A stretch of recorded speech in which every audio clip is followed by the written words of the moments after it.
ऋषिवर, मैंने वाली भैया को अपने बड़े भ्राता समान माना है और उनकी माता को अपनी माँ समान। फिर कैसे मैं माँ और अपने बड़े भ्राता के दुख का कारण बन सकता हूँ?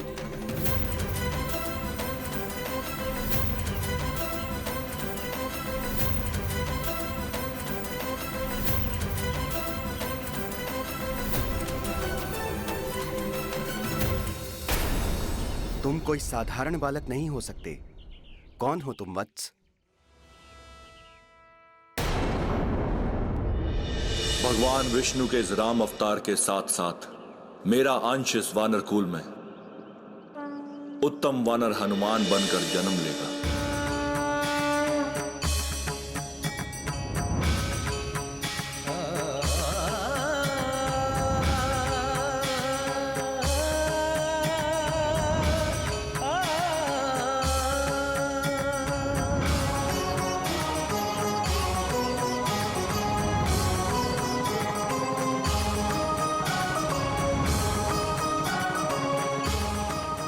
महादेव, भोलेनाथ, मुझे क्षमा करना प्रभु, मैं आपको पहचान नहीं सका।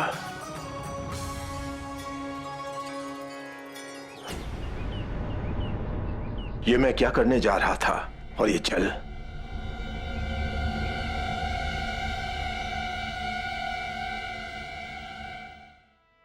तुम्हारी विनती को स्वीकार करते हुए मैं रावण और वाली को दुष्कर्म त्यागने का एक अवसर देता हूं।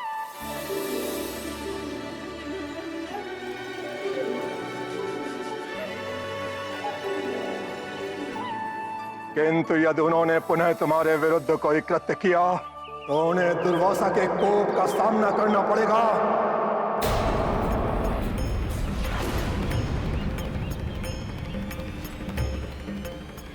मैं वचन देती हूँ ऋषिवर, मैं किसी भी प्रकार स्वामी को दुष्कर्मों का त्याग करने के लिए मना लूंगी।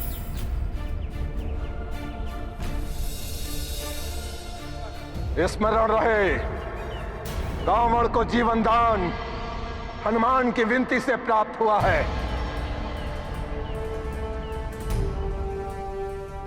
अतः भविष्य में हनुमान के इस उपकार का प्रतिफल देना होगा।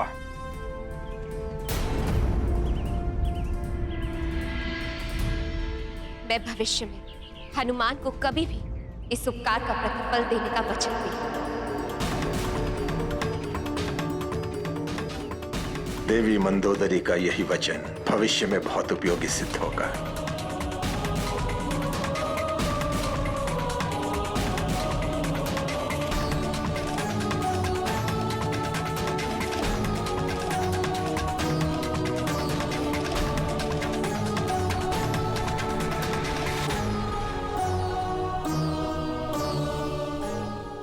धन्यवाद हनुमान, आज तुम्हारे कारण मेरे स्वामी शापित होने से बच गए। मुझे आज्ञा दीजिए ऋषि।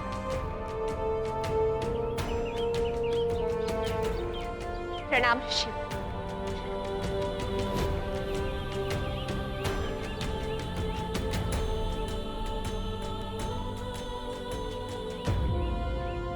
ऋषिवर, आपने वाली भैया को क्षमा करके मुझ पर बहुत बड़ा उपकार किया है।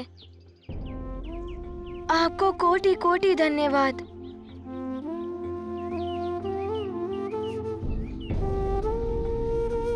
आपकी लीला आप ही जाने प्रभु।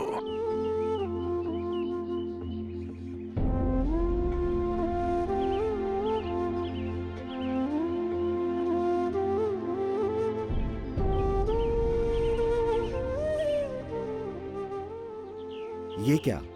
मैं हनुमान के ललाट पे ये क्या देख रहा हूँ? ये नवग्रहों की स्थिति हनुमान के भविष्य की ओर कुछ विशेष इंगित कर रही है।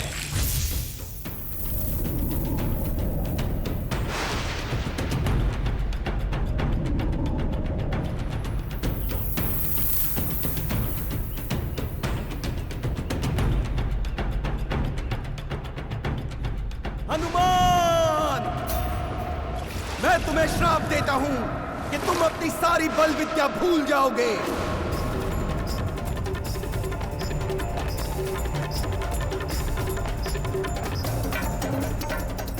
हनुमान की तो नियत ही है शापित होना, माध्यम भले ही वाली और रावण हो या कोई अन्य।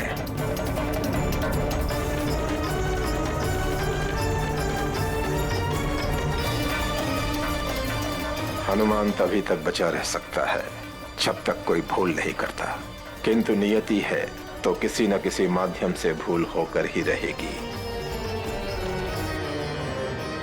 क्या हुआ ऋषिवर? किसी गहन विचार के मंथन में डूबे हुए हैं आप? हनुमान, मैंने कुछ देखा है तुम्हारे भविष्य में। तुम पर कोई बड़ा संकट आने की संभावना है।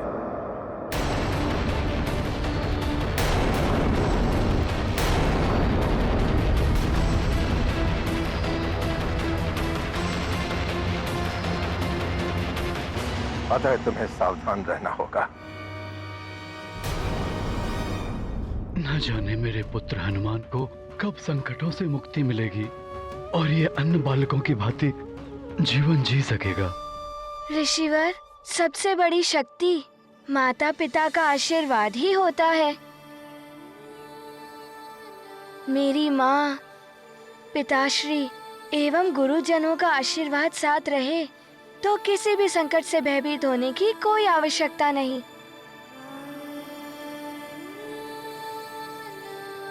सत्य है पुत्र, किंतु नियत के समक्ष सारे आशीर्वाद, समस्त शक्तियां विवश हो जाती हैं। अतः सावधान रहना कि तुमसे कोई भूल ना हो। उचित है ऋषिवर, मैं सावधान रहूंगा कि मुझसे भूल से भी कोई भूल ना हो।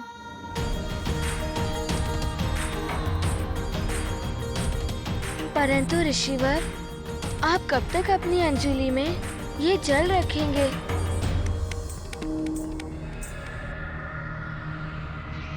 हनुमान, ये जल श्राप के लिए अभिमंत्रित हो चुका है पुत्र। इसे यूं ही कहीं पर भी गिरा नहीं सकते, क्योंकि यह जल जहां भी गिरेगा वहां अनिष्ट होगा। इसलिए इस जल को किसी निर्जन स्थान पर विसर्जित करना होगा। ऋषिवर, आपकी आज्ञा हो तो क्या ये आपका कार्य मैं कर सकता हूँ? ठीक है हनुमान, इस कार्य को तुम ही करो।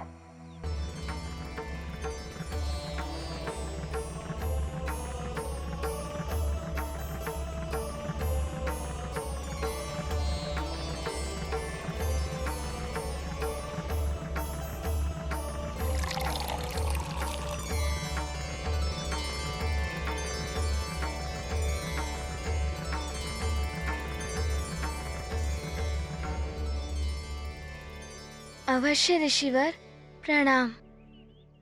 कल्याण हो। ये शाश्वत सत्य है कि जिसका जन्म हुआ है एक दिन उसकी मृत्यु भी निश्चित है,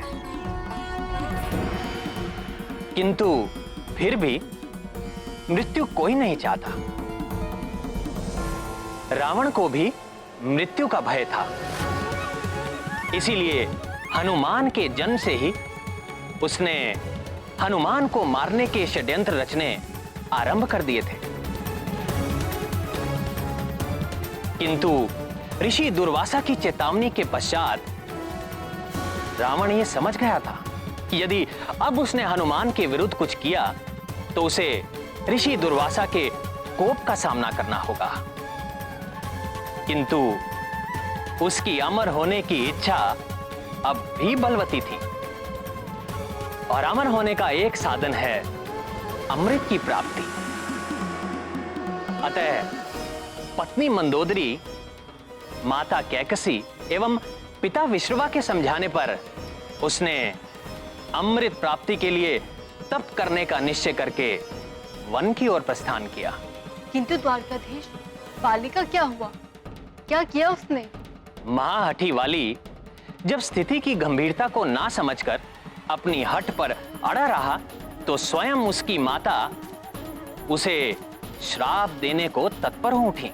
किंतु स्वामी, माँ तो सदैव अपने पुत्र का हित चाहती है, फिर वो कैसे अपने पुत्र को श्राप दे सकती है? आपका कथन सत्य है प्रिय, किंतु दुष्प्रवृत्ति वाला मनुष्य जब प्रेम से ना माने तो भय उत्पन्न करके उसे रोकना ही श्रेयस्कर होता है। वही वाली की मां ने भी किया।